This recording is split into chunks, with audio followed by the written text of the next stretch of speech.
If it feels like it costs more than ever to bring your building project to life, it's because it actually does.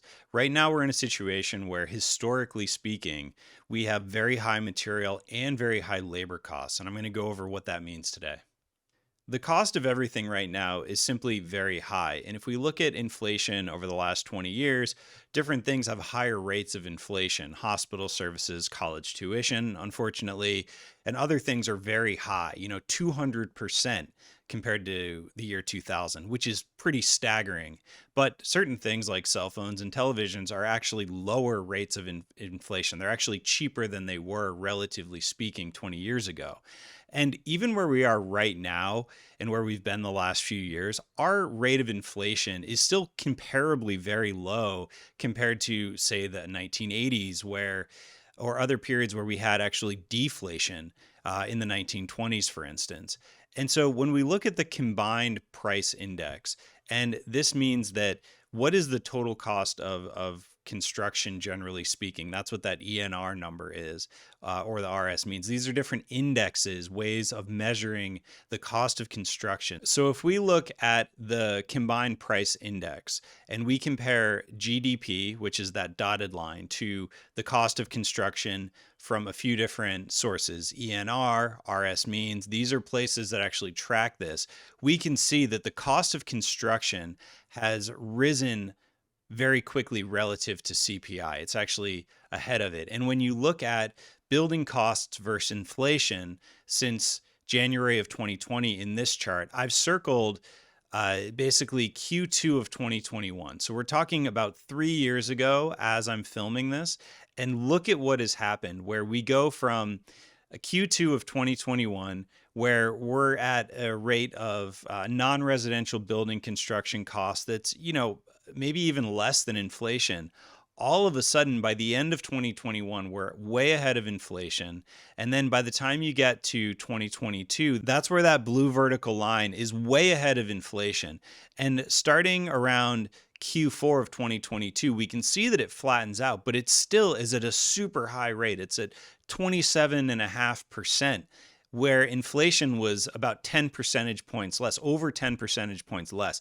So the cost is actually still very, very high. So what is it that's creating this? Over the last 100 plus years, the cost relative of skilled labor to building construction costs has gone up quite a bit. Skilled labor in 1913 was about 40% of a building cost index, or the cost to build something. Right now, skilled labor is more like 65%.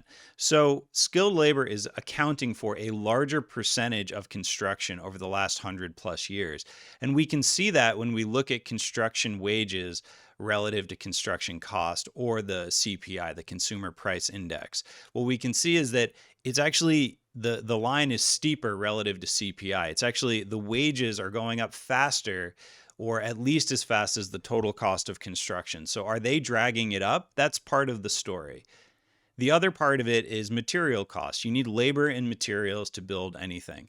And so what we can see is these vertical lines that are happening right around 2022, that is what is driving up the material costs so significantly. And it's not the same for everything. When you look at different items like lumber and plywood, or steel and different metals, copper and brass, you can see how much they've gone up. So lumber and plywood were up over 100%. So they've more than doubled in price, basically in the last 4 years. And steel and other metals have gone up as well. And that asterisk at the bottom there, again, I'm using May of 2021 as a benchmark for all of these charts. So if we go back here, again, that red asterisk is May of 2021. Look at where we are relative to where the inflation and construction costs jump dramatically. So if we're here in May of 2021, what we're seeing, the state that the industry is in, is that certain materials have doubled in price. Other ones have gone up by 50%. But regardless, cumulatively, the inputs to construction have gone up dramatically. And what you can see, that's the purple line. The blue line means the bid price. And so what's happening is that contractors were not adjusting their pricing in parallel or as quickly as they were seeing material prices going up. So this led to a very big gap.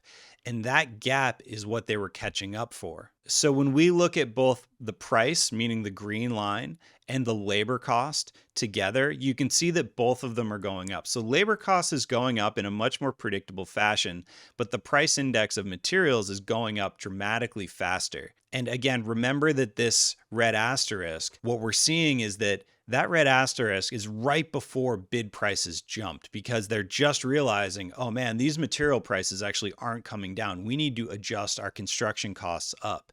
And so that's what happens in this window here is that the rate of inflation in building costs, meaning the blue vertical bar, that red asterisk again is when people realized, oh, okay, we're not going down at all in terms of material costs. This is sort of the new reality we're living in. And so building costs in general jumped dramatically way ahead of inflation to catch up to the new reality of how much it costs to actually build anything in this climate. And so this is what we see here, where we have these vertical lines that are in the red oval of the construction cost tracking relative to the consumer price index. We're way ahead of it, but we're shooting up at a vertical rate. And this is, we've seen spikes like this in the past in the 80s, where 30-year mortgages were nearly 20%, just as a reference point. And so, do we think any of this is going to come down? Like it is going to slow, and we've seen it slow already. Do we think any of this is going to come down? We can see it already slowing here, where we've seen it sort of top out, but that still doesn't mean that we've adjusted up. And so everything right now is in fact more expensive than it was 3 years ago in a very impactful way for projects. And when we track different material costs, one of the leading indicators is actually number 2 diesel fuel, which has gone up by, uh, basically it's doubled and another half. So it's gone up by 155%. So, compared to steel products, which have gone up dramatically as well, they've doubled. And so this is why when we look at actually balancing business models and the cost of construction, it's so important that we actually do look at things as the whole cycle, because if we don't look at it, then we're not going to really be able to understand what we can even afford versus what we're investing in. And so the takeaway for me is that, yes, everything is historically expensive, but you can manage that new reality if we're very careful with the way that we actually plan and budget for projects. What that means for a lot of people is honestly building less. The fastest way to save money on a project is just to build less of it, have a smaller meal basically. And so for a lot of businesses, you can't just spend more if you're not also seeing more revenue come in to support that investment. And so if you're in a situation where you aren't sure how the numbers work, that's why it's so important to understand that no, actually things do cost more now than they did even 3 or 4 years ago, but especially 10 years ago. And that's why it's so important for us to actually look at the whole cycle of what your business is, what the investment is you're making into it, and then how much it costs and what you're going to see on the other end.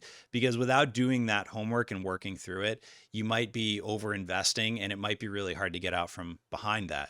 So I hope that's helpful for you, because things actually are more expensive right now, but it isn't always clear why. So I'll see you in the next video. Thank you very much.